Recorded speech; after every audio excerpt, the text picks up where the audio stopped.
Crypto is crashing. When will it stop? Yeah, I had to say it in a very excited voice. I would say that crypto is actually in more of an orderly sell-off, but it gets more clicks if we say that it's crashing. But obviously, Bitcoin dropping below 39,000 today. Just yesterday, people were wondering if it would break 40,000 as it had held for so long as support. What's going on here? When will the bleeding end? And when should we start thinking about buying the dip? I'm going to talk about that myself. And of course, I'm joined by an amazing guest today, David Young from Coinbase, the head of institutional research. I have a lot of questions actually about the mechanics of the ETFs and Coinbase's involvement. So I'm really excited to have him here and to get all the insight that he always shares. You don't want to miss this one, guys. Let's go. Let's go.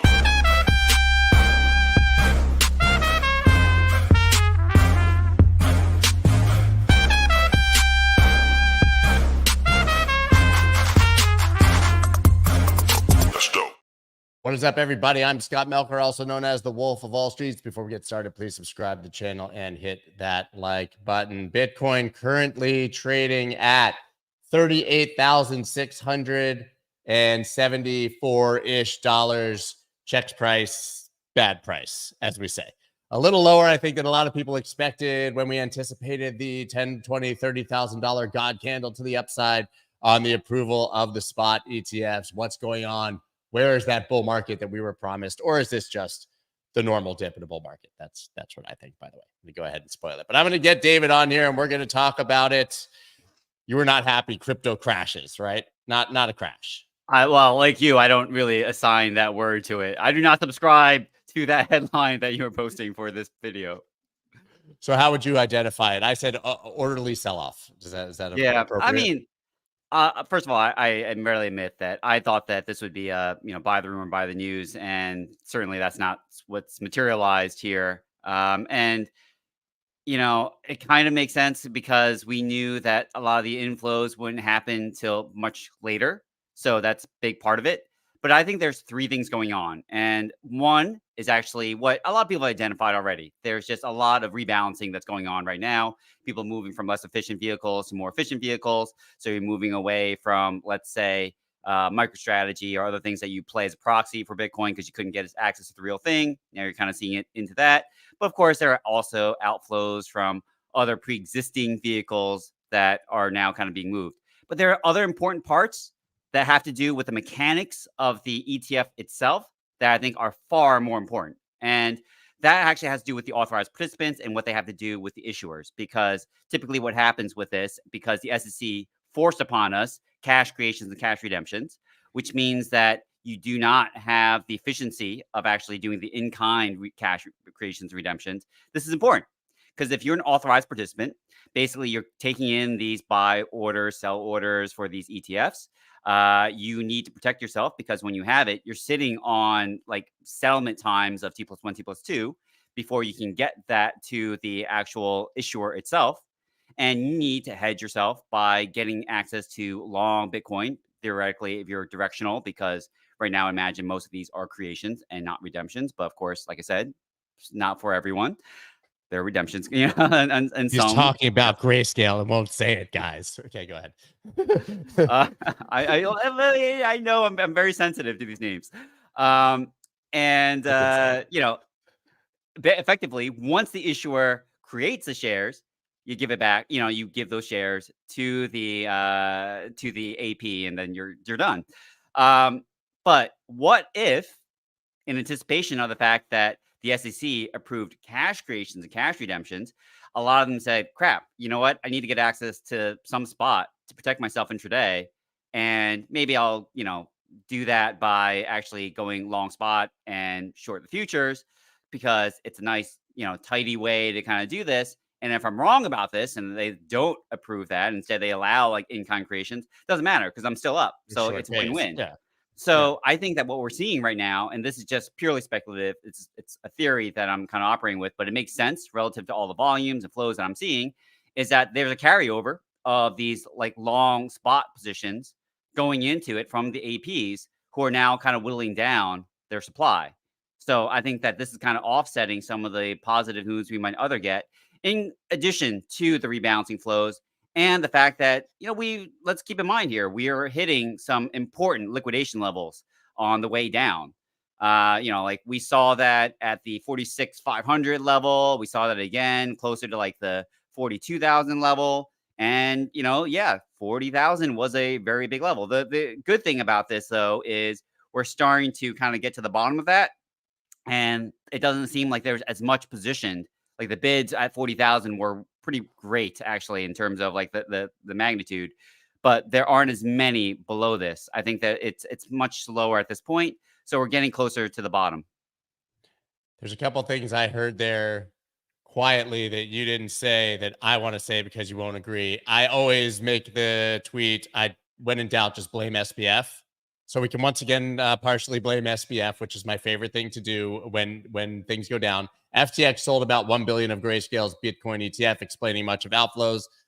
You said this is part of the story, obviously, not the FTX part specifically, but we know that it's been 500 to 800 million-ish a day being transferred from Grayscale to Coinbase. Also, as you said, the mechanics of the underlying, right? Someone sells their GBTC shares. Grayscale then has to send BTC somewhere to sell to match the AUM of the actual underlying fund. So that makes sense. We just found out, though, that about 1 billion of the 2.7, 2.8 so far that we've seen was directly from FTX. Also, you talked about the authorized participants. And so in my mind, I also get to blame Jamie Dimon because JP Morgan is one of the largest authorized participants of BlackRock and these other funds. So in my mind, I get to blame SBF and Jamie Dimon for the sell-off.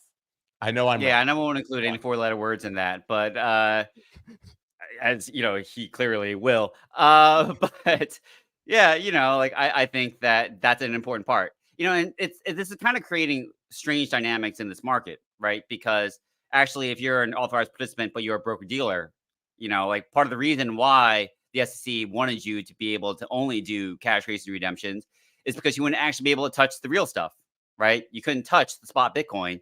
So these guys have to hedge themselves going, long CME futures, which of course are inefficient, and then closing it out like at the end of the day. But this is kind of creating weird like dynamics within the market. I mean, it's not any major risk. It's just like it's kind of obfuscating like where the flows are going.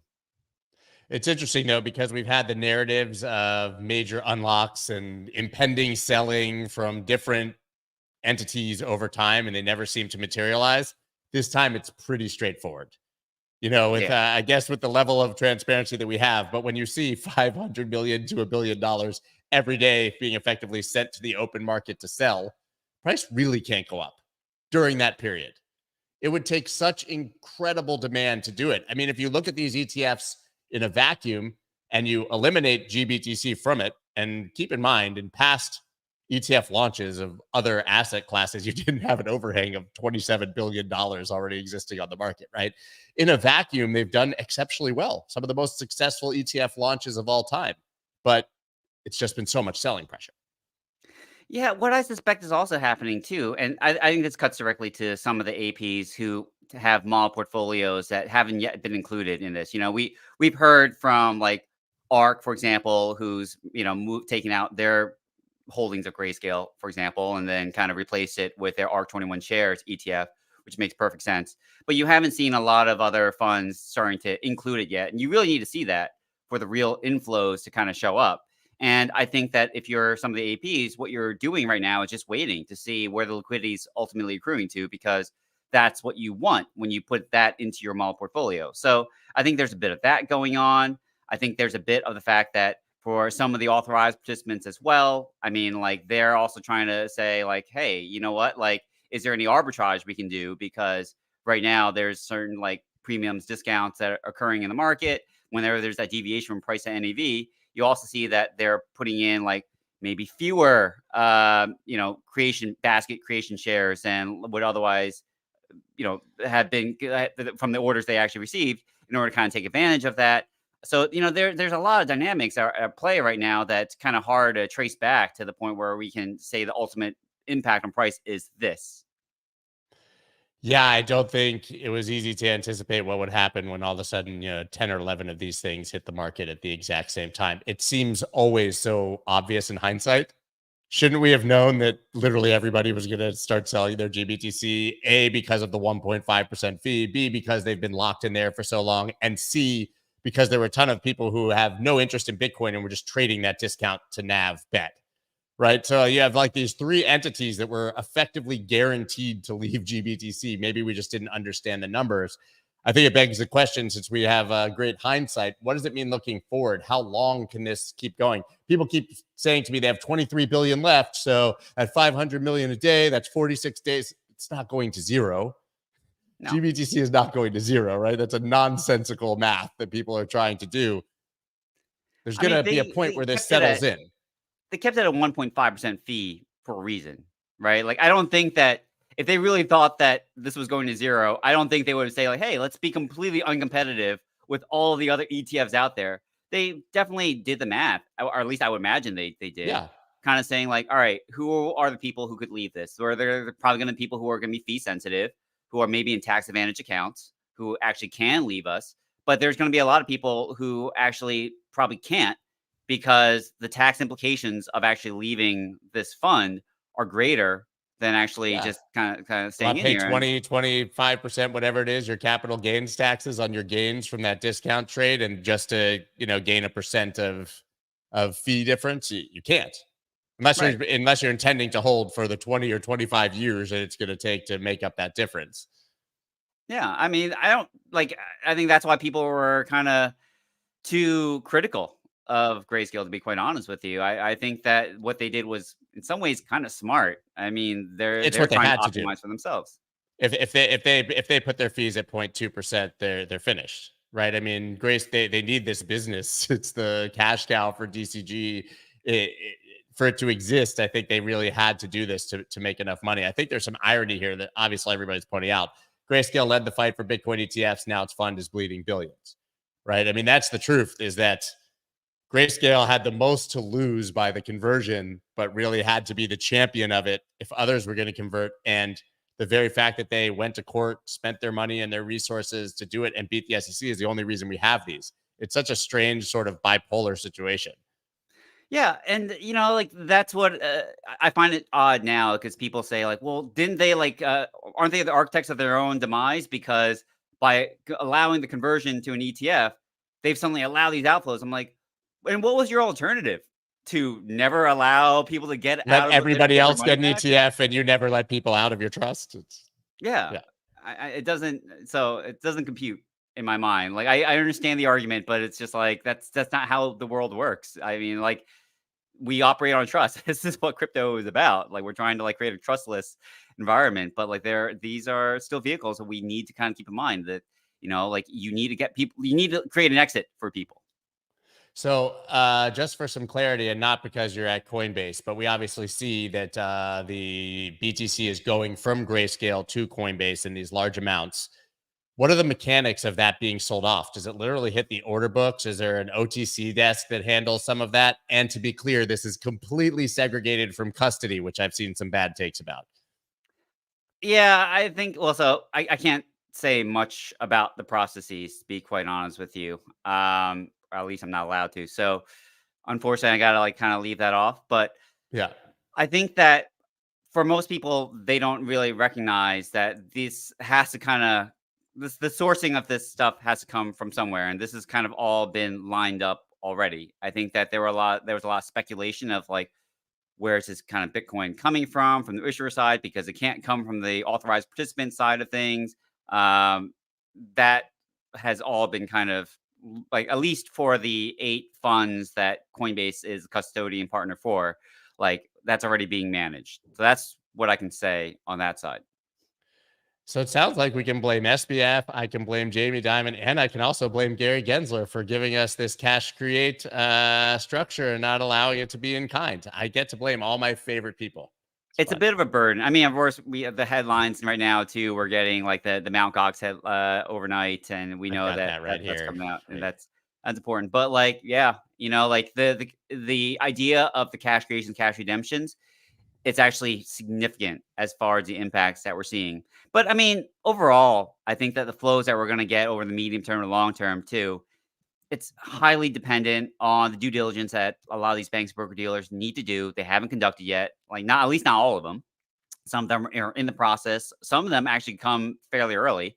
But still, overall, these guys have restraints on the amount of liquidity that needs to be available, the amount of performance that you need to see before they can actually recommend this to their clients, thresholds in terms of how long these ETFs need to be around for as well. So I think you got to kind of keep this in mind, because I think this is the first phase of the flows and it's unreliable. Like, I think the day-to-day headlines we're getting right now in terms of like Grayscale, like kind of getting this much in redemptions versus this much, like other funds getting this much in, it's not even the full data. It's not even the full data. I mean, these guys will be the first to tell you, right? I mean, here's James Seyffert. Obviously, everybody just follows Eric Balchunas and James Seyffert from Bloomberg now to understand this. Woof, bad day for Bitcoin, ETFs overall in the Kentucky Derby. GBTC saw over 640 million flow out today. Outflows aren't slowing. They're picking up. There's the largest outflow yet for GBTC. Total out so far is 3.45 billion. Don't have BlackRock data yet. And then he'll openly go on when you read it. He's like, yeah, we don't really have the full BlackRock data. We don't really know. So you get the headline, and then you get the admission that you can't really analyze this data. But we do know exactly how much, GBTC is being sold and how much Bitcoin is being sent from Grayscale. Those are the pretty fixed numbers we can see. Yeah, but those are the numbers we can see. I mean, the most critical number, if we want to understand performance, really is what's the available Bitcoin supply being held by the APs right now? Like, what are they holding in order to hedge themselves on an intraday basis? Because I think that we're getting to the end of that, and we're going to start seeing the other side, which would be the supply crunch. And that's going to be hugely performative for Bitcoin, like in the weeks ahead. But like, I think what we're going to see is like, that's going to hit. Like, we're going to get back to the other side, and we're not going to have enough supply of Bitcoin in order to kind of meet that demand. And then Bitcoin's going to be ripping, and then people will be like, well, why is this happening? But I don't really care, because Bitcoin's going up. But Yeah, like, like this is going to be the conversation that would help you understand that. But I think that there are a few who are trying to get to that figure right now. So how can we attempt to quantify when this selling might end? You did mention, and I brought it up, breaking Mt.Gox confirms creditors' Bitcoin addresses for repayment. Chance of 200,000 Bitcoin hit the market over the next 2 months. What's another 200,000? First of all, this is not right.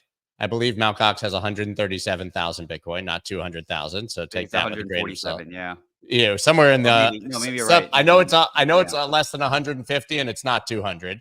Yeah. And the experts I've seen, like Alex Thorne from Galaxy, quickly jumped in and said he can't imagine that you would see any of this selling until at least summer. So the 2-month timeline seems, sources, I made it up. But we've been hearing about Mt.Gox selling since literally the day I bought my burst Bitcoin. I was gonna say, but bought my first Bitcoin. So no, you're right. The first time it was your burst Bitcoin. Yeah. No. Yeah. Forgive me for being desensitized to Mt.Gox FUD here, but this would be another form of significant selling pressure. But literally, we just saw, nearly this amount, or at least half of it, hit the market in 5 or 6 days, and you can't even assume that these people are going to sell. I think most of these people hold it. Yeah. I mean, like, a lot of them actually sold their position to a third party, for example. And, their indications we've gotten so far is that they're not going to be selling. We know 20% of that Bitcoin is already spoken for by one of those entities, for example, who already said, we're not doing that. We're not going to dump like the Bitcoin onto the market. So it's actually far less than even the numbers that we're quoting right now. And this takes time as well. This isn't going to be like, they've had to delay this multiple times because it was hard to align everyone's like kind of payment instructions, for example, which exchange this is going to. Did you see that they double paid people on PayPal? No, I didn't see that. Really? This was quietly news, and somebody told us about it on Spaces. I haven't looked it up, but apparently, I will say, apparently from a reliable source, that they accidentally double paid the creditors they were paying out on PayPal and have asked them to send the money back. And one guy was like, clearly, there's a story that he was like, no, come and get it, for my cold dead hands, whatever. But yeah, they already blew this process. To which I joked, it must have been like, the SEC interns that were handling their, or Cointelegraph interns maybe handling the distribution. But it's unbelievable. So apparently they already have blown that, and now there might be less money for these other creditors. You're pretty savage today, Scott. It's Tuesday. I woke up. No, I don't know. I still can't get over the way that these ETFs were rolled out, and the SEC hack of their tweet. And it almost, I'm not a conspiracy theorist. I don't think this is true, but they really managed with the process to dampen any excitement that was there and to basically just take all the volatility that was going to be there for the launch out in the days and weeks before. Yeah. Yeah. I mean, in some ways, what we saw in terms of like the purges that occurred due to like the weird bungled kind of launch, or at least the bungled approval rather, kind of made me feel at least like the market was somewhat cleared out. But Yeah, I liked well, that. clearly it didn't. Well, the necessarily week happen. before on the Matrix report that for some reason everybody No. took as gospel. I mean that cleared the market. I think it was 500 million in open interest in 10 minutes. It was the biggest liquidation event I think we'd had effectively since FTX. So it needed it. To your point. Yeah, I still can't say for sure that that was Oh, the that was not the final. I think that was reason. the No, final no, nail in no, the no. coffin, but that wasn't the Yeah. trigger per se. Because No, so I that was mean, just it a was getting stupid. cascade. People were buying perps at like higher and higher levels. I mean, we saw at the start of the year that like like the funding rate on those perps were like 35 to 40%. I mean, like they were nuts. And it was like the longs were just way too expensive. So I feel like clearing that out. I mean, it was just a reason. It just gave people a reason to, but I don't think it was why. Like you saw, like on crypto Twitter, like everyone was like, "What information do you have to base this idea on that they're not going to approve it?" Because Other people Democrats, believed it. man. Yeah, it made for really entertaining time on Twitter, though. There Yeah, was great commentary. But yeah, to your point, we always see an excuse sort of attributed to any market move in hindsight, right? It had already started moving. It was a liquidation cascade. It was the highest funding rates I think we'd seen literally ever, or close, and the largest open interest wipe. That was just somebody literally triggering a liquidation cascade and making a hell of a lot of money. And then everyone searched for what could be the bad news of the day. Nobody read the Matrix Port report. There was nothing factual in there that said that was going to get rejected. It took all of a week for it to get approved. It's just hilarious how this market operates. And now, I will say though, on this drop, I think we do have a more solid narrative. I'm still trying to dig in on when this might stop. I think I sort of asked, but we didn't get there. A lot of people saying 35,000. A lot of people saying we go to 30, 32. I don't think any of it matters. Do you think that any of those numbers break the idea that this is a normal retracement in a bull market? no, I don't think so. I think that we are seeing this as a complete like. I think the floor, first of all, is probably above some of the levels you've mentioned. But I think that we are going to see a retracement here, like for the reasons I've kind of stated, right? I think that if my theory is correct, there's going to be some supply exhaustion at some certain point, and that's where things are going to come up, and then they're going to come up huge. And I don't say this because Because like people are buying the ETF. It works both directions. yeah, like I've been on the show before where I've seen it. I've had directionally like negative views as well. Like I am very much of the mind that like this is going to be a positive move up, and it's going to like climb above the levels like we've seen like last week and the week before. Like there's no doubt in my mind. Yeah. And I think that there are certain challenges on the macro side of the equation, but right now things are lining up positive on that side as well. Like, I mean, you're seeing how the move in tech stocks is going. Like, all the news is kind of suggesting that the economy is doing well, at least in the US, and like, why not take advantage of that? I think that you're going to see people want to move further down the risk curve.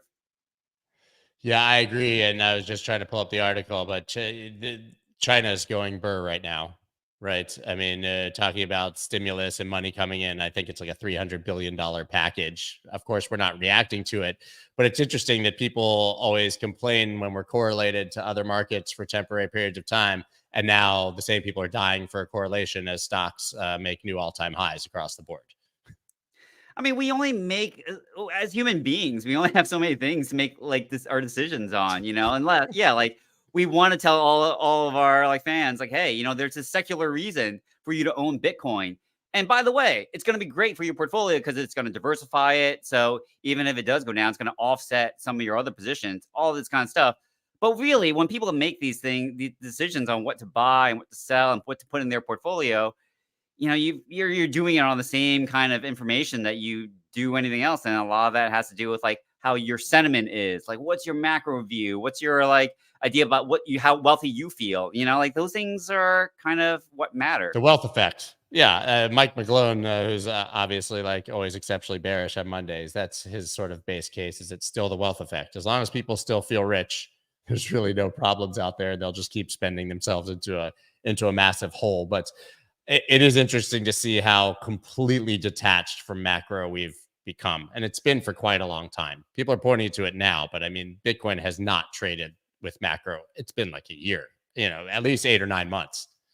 Yeah, I mean, I would say that, of course, a big part of that has to do with the secular stories around, or rather, the ETF story itself. And like right now, I think the technicals are probably more important than the fundamentals, somewhat, because understanding the mechanics of like the APs and the issuers and what has to be done and how this is impacting like the CME futures market, the purpose market, and the spot market, and how those things are intertwined.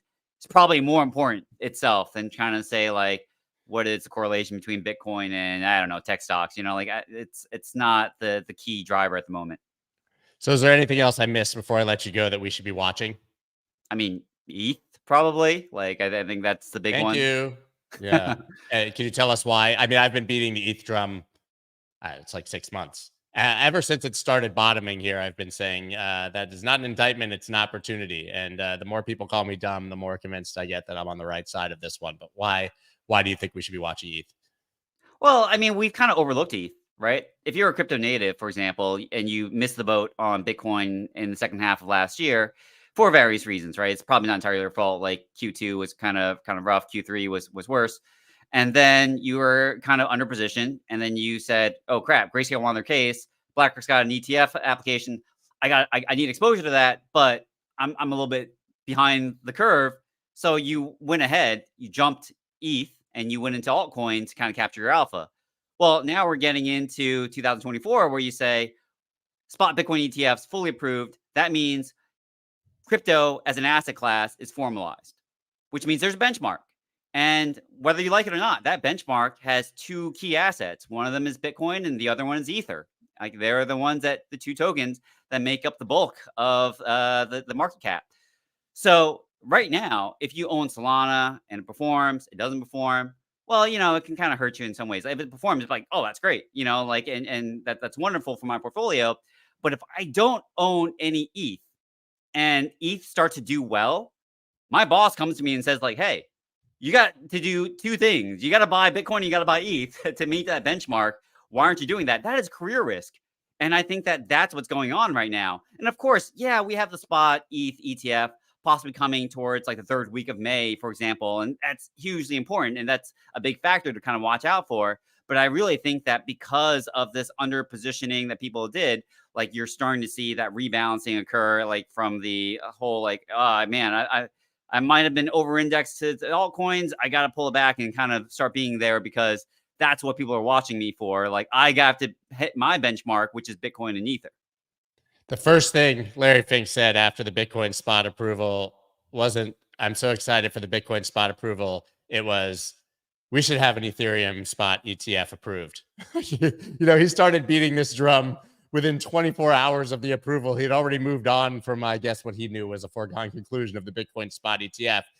And that was only part of it. And by the way, anyone who is trading a GBTC discount, ETH, which is their comparable product at Grayscale for Ethereum, was trading at a 55.9% discount. So obviously people have been taking that trade, but it's still at a 14.74% discount, which means that if you do believe an Ethereum spot ETF will get approved, that you can effectively buy Ethereum at a 14% discount right now by taking the same trade. It's just it doesn't have to repeat, but we have the same roadmap. We just saw it.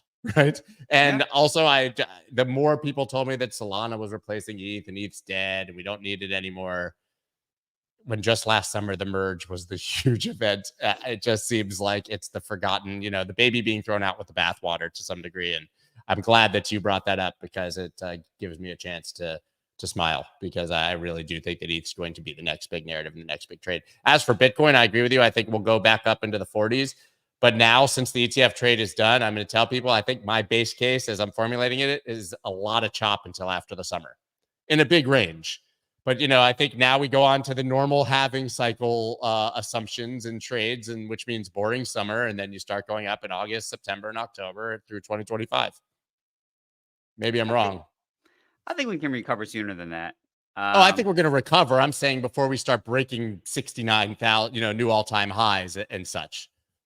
That's fair. I mean, the timing of this is going to be tricky because there's, you know, there are things that come out of the woodwork and we forget about them sometimes. Like I even talked about Mt.Gox in my crypto market outlook, and I was just like, oh, that's right. Like, forgot, like I need to pay attention to those headlines, you know, like, so it's hard to anticipate, but yeah, we've got the halving coming up as well. And I think that that's context dependent, but that's going to be important. The macro situation, whether like there's another banking crisis, you know, like we saw that CalSTRS over in you know, asked for a $30 billion like liquidity because they have to deal with a $52 billion commercial real estate portfolio. So the real estate, like, you know, regional banking issues that we've dealt with last year aren't fully resolved. It's all coming around. Come up. Yeah. Yeah. We were talking about that yesterday. Nobody's talking about commercial real estate anymore because it just like didn't crash the week they expected. So it must have gone away. Right. That seems to be everything. It hasn't at all. Yep. All right. Well, David, man, thank you so much for joining. I love having you on. Always so much great insight. We got to get you back on, hopefully, more regularly. And now you have an actual Twitter account so people can follow you down below. You had like a total burner for all those years. I think everybody should follow. I don't know how much you're tweeting. It says on there too, like, because I was pressured by Scott Melker. That should. It should. There's a lot of pressure. I was like, come on, man. I got to be able to tag you. It can't be like D to the double D, whatever the name was before. What was it? It was something like that. It was DD. That's 3 Ds. I mean, it's super simple to remember, right? Yeah. DD, that's 3 Ds. I mean, I remembered the gist of it, and I have ADHD, so I'll consider that a win for you guys. To follow David, please, man. Thank you very much. See you hopefully very soon. Thanks for having me, Scott. Yeah, man. All right, so I think we all understand at this point why things are dumping for once, which is good news. I'm going to try to open up a few charts. Wick is not going to be here today, but that gives me an excuse to show you a few things that I am looking at and what I'm interested in. So first of all, we have kind of one of those nightmare scenarios right now. This is Bitcoin dominance. We love when Bitcoin dominance goes down because that means that altcoins are outperforming Bitcoin. But you know what we don't love? When Bitcoin's going down and Bitcoin dominance is going up, because that means that Bitcoin's price is going down and your altcoins are going down more. Stinks. It stinks. We don't want to see that. But is that a problem or is it an opportunity? Let's first take a quick look at Bitcoin. This is the Bitcoin halving chart that I've showed you guys a million times. Plays out almost every single time, almost exactly the same. First of all, I might have pointed out to you guys, but we did have bearish divergence with overbought RSI on the weekly chart there. Not the best news. Now what you're looking for, we had a million top signals kind of on the way up here. But what we do generally see, my kind of base case for that sidewaysness is if you guys look, this halving, the last halving was in May, kind of chopped sideways, a little up, and then came back. And it really took until September, October. You guys might remember, actually, it was like October 1st or something. The market went absolutely parabolic and went straight to the upside. So you had from May until October of basically sideways action. Previous halvings, you actually had a huge dump after the halving, a big move up into it. But once again, that was in July. And we can say that it kind of broke these highs right here and started its up move in January.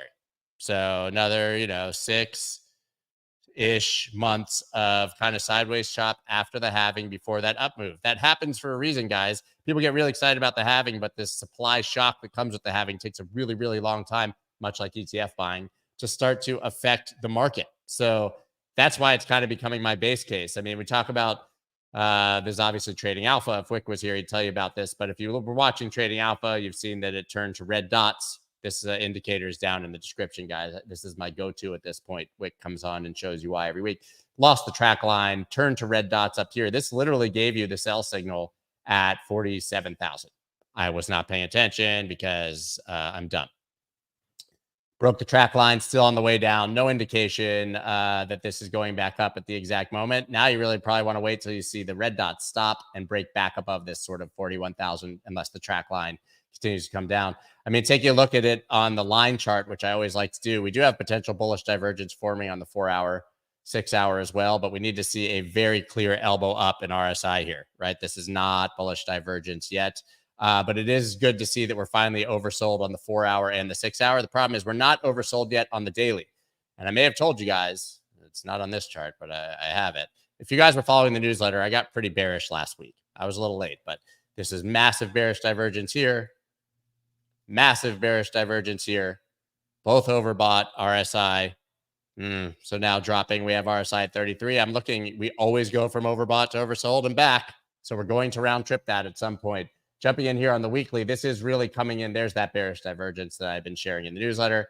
RSI already back down to 57, but this is a big zone for me. You guys might remember I've kind of 38,600. This area right here as a line, not as an area, was the area that I was looking at as main resistance on the way up. You guys might remember this is where we broke down from Luna.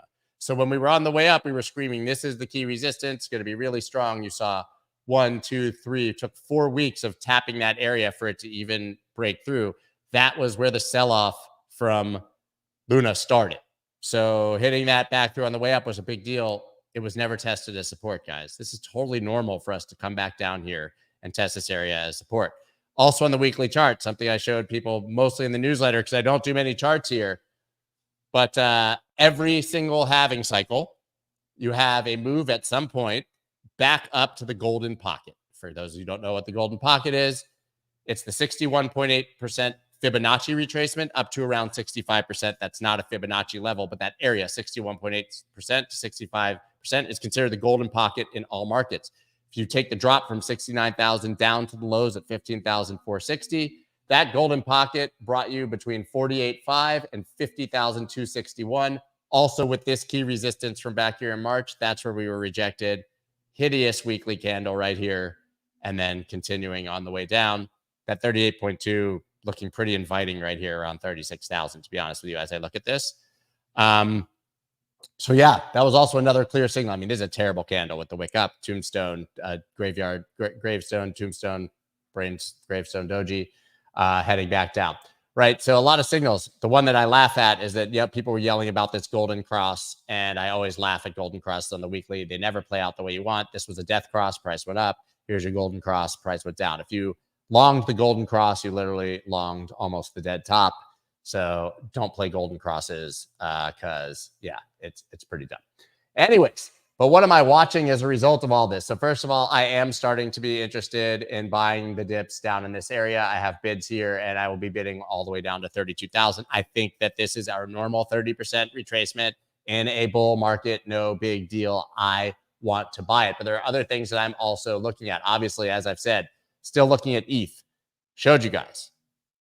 Against Bitcoin, we have 4 times in history it's ever been oversold. All of those were huge, big, massive bottoms. This was oversold with bullish divergence. RSI has broken out. And of course, now rejection right here at this resistance. I would expect that we kind of dwindle down and eventually make that break up. Ethereum starts to outperform Bitcoin. That means other altcoins are probably going to go too. I had Mike Alford on the show. People got super freaking pissed off at us when he was saying, I said it might get to 135. He was on the show right here, and he said, I am shorting the hell out of Solana. 120 to 130 is an absolute gift to short this thing. It's going way, way, way, way, way down. Now I'm actually curious to pull the Fibonacci levels on this. So the 61.8, it didn't even get up to the 61.8 on Solana.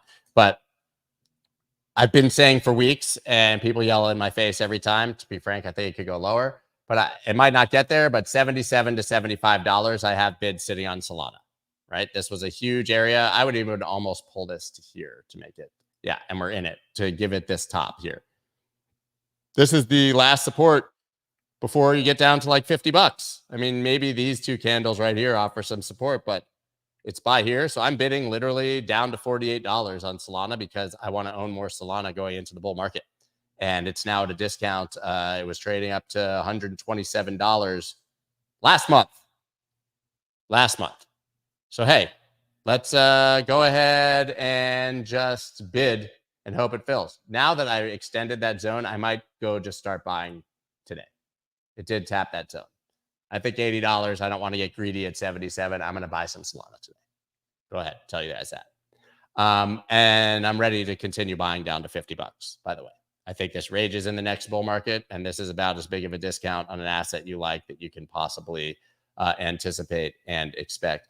That's all I'm really watching right now, guys. Like, I know I'm boring. I don't do the shows where I go sit next 27,000% gem by yesterday in September of 2019. It'll hit. Not my thing. But I will tell you, I've got some news that I'm working on. This is not finalized. I'm not supposed to say anything, but fuck it, man. You're my friends. You guys might know that I do Crypto Town Hall with Mario Knopfel and Rand Nooner.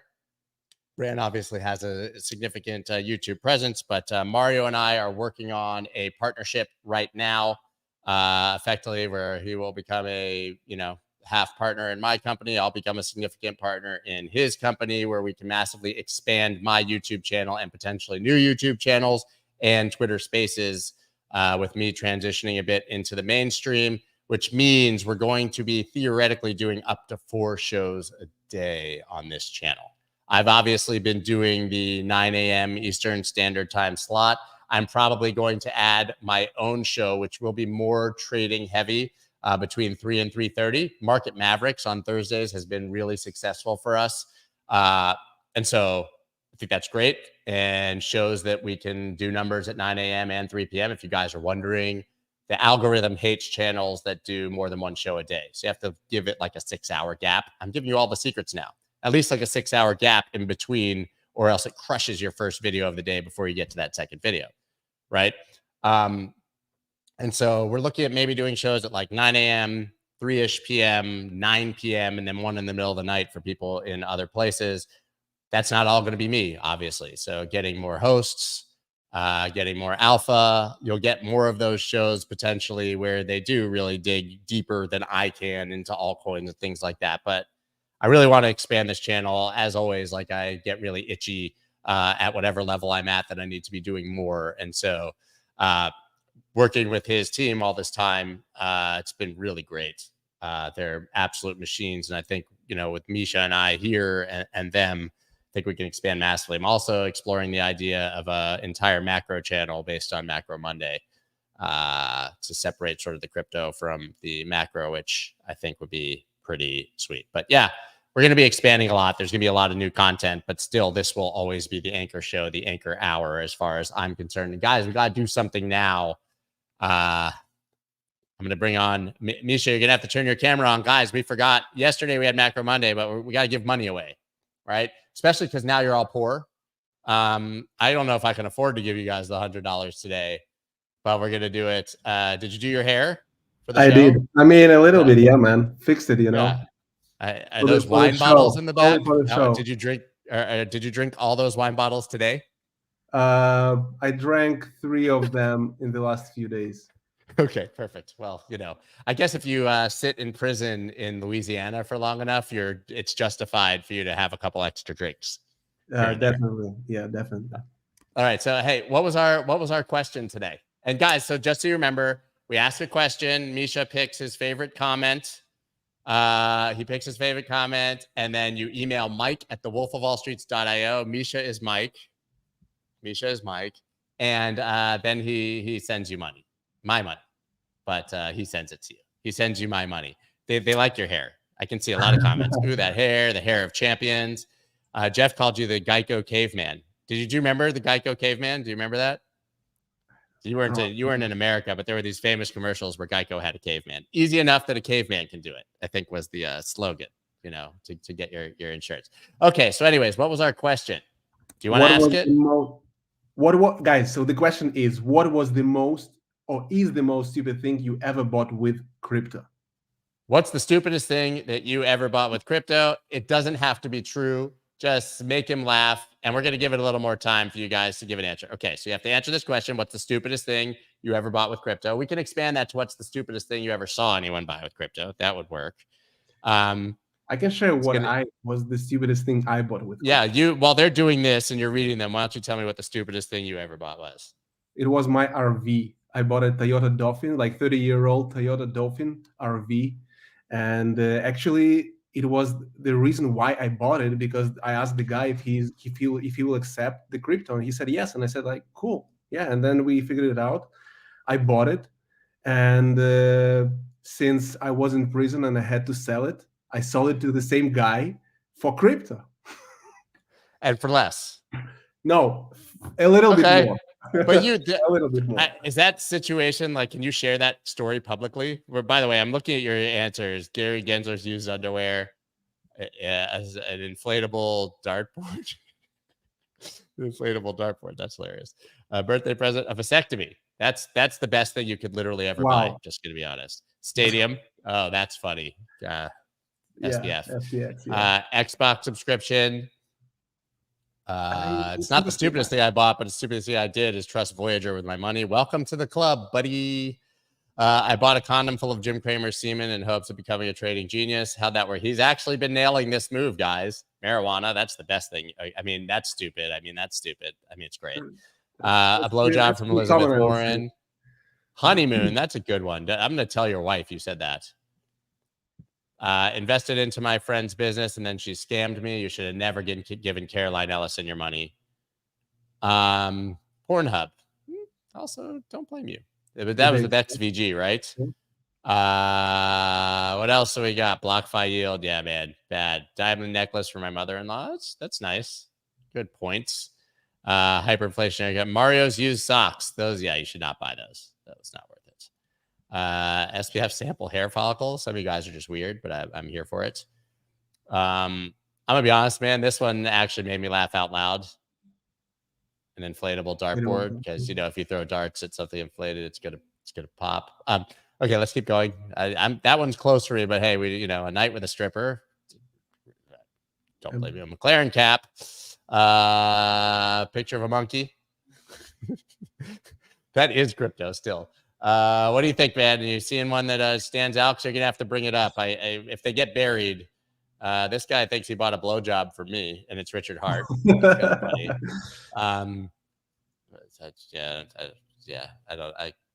I got nothing on that. Didn't happen, guys. New comments. Doge oven mitts. I bought that, but not with crypto. Beanie Babies. What else we got? All right, man. We got to make a choice. I leave it to you. Carolina SBF tape. I like it. I think the first one you picked was actually pretty good. Vasectomy. Oh God, good luck finding him. Yeah, I will need to scroll back a lot. But okay, yeah, vasectomy guy. I'm scrolling back. This is the problem. If you got to keep the names queued. If you like one in the back, guys, you can tell we are. Oh, here it is. Charlie Painter, a vasectomy. Charlie Painter wins for getting a vasectomy. The greatest gift of modern medical science. Mike at thewolfofallstreets.io. Mike at thewolfofallstreets.io. He will ask you to prove who you are. So a bunch of you guys don't start emailing and trying to scam. I will need a proof of a vasectomy also. You'll need proof. Send the proof of your vasectomy and that you actually bought it with crypto, and we'll give you $100. Congratulations, guys. That's all we got for you today. Man, this is fun. This is worth the $100 every single time. We'll be back. What do we got tomorrow? Is Mooch tomorrow? Yep. Anthony Scaramucci. Yeah, tomorrow we got Anthony Scaramucci, guys. And of course, Texas West Capital, Christopher Inks will be joining to share some charts and trades, and he'll do it better than I probably did today. I'm really, really watching Solana there, man. So no, feels good. Feels good. Maybe it goes lower. I don't care. Anyways, that's all we got, Misha. Great to have you here. Everybody else, great to have you here. David Young, great to have you here. He always offers such great insight. And I always try to ask him questions that I know he's going to be uncomfortable because he works at Coinbase that he's not going to answer. But I want to see if we can just get that little bit of inside information out of him, and he never cracks, ever. All right, guys, that's all we got. We will see you tomorrow. Later, guys. Bye. Did it twice. Look at that. That's dope.